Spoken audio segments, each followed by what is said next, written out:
ആ ഞാൻ ചോദിക്കാം. ആ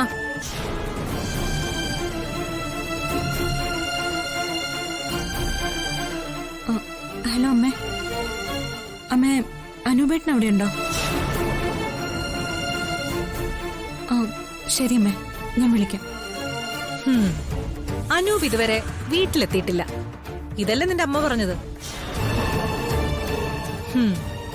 എനിക്കറിയാം എത്തിയിട്ടില്ലെന്നും ഇനി എന്താണ് ഉണ്ടാവാൻ പോകുന്നതെന്നും. ഞാൻ എന്തേലും പറഞ്ഞാ പറയും എന്റെ നാക്കിന് ബെല്ലും ബ്രേക്കും ഇല്ല.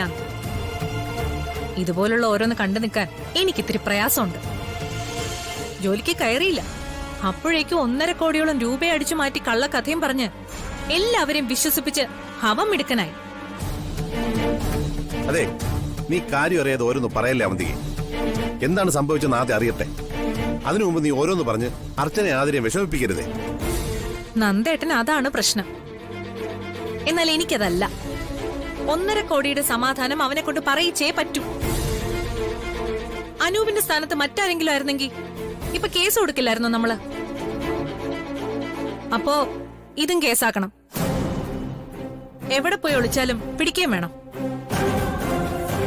ഒരു പൈസയും കയ്യിലില്ലാതെ തെക്ക് വടക്ക് നടന്ന ആളാ അനൂപ്. ഇത്രയും പൈസയൊക്കെ കണ്ടപ്പോഴേ അതെടുത്ത് മറിച്ചു. നമ്മളോടെന്ത് കള്ളം പറഞ്ഞാലും നമ്മൾ വിശ്വസിക്കുന്നവനറിയാം. രാവിലെ മുതൽ രാത്രി വരെയും തട്ടിപ്പിന്റെയും വെട്ടിപ്പിന്റെയും കാര്യം തന്നെയാ ഈ വീട്ടില്. കാരണക്കാരനാണേല് അനൂപ് എന്ന് പറയുന്നവൻ. പറഞ്ഞ് എനിക്ക് തന്നെ നാണക്കേട് തോന്നുന്നു. എന്നിട്ടും ഇവിടെ ആർക്കും ഇപ്പോഴും വിശ്വാസം വന്നിട്ടില്ല. ഇനി കൂടുതൽ സംസാരവും ആലോചനയും ഒന്നും വേണ്ടച്ചാ. ഇപ്പൊ തന്നെ പോലീസിനെ വിളിച്ച കാര്യം പറ. വരട്ടെ. ആദ്യം എന്താ ഏതാന്ന് വ്യക്തമായി അറിഞ്ഞതിന് ശേഷം മതി പോലീസിനെ വിളിക്കുന്നത്.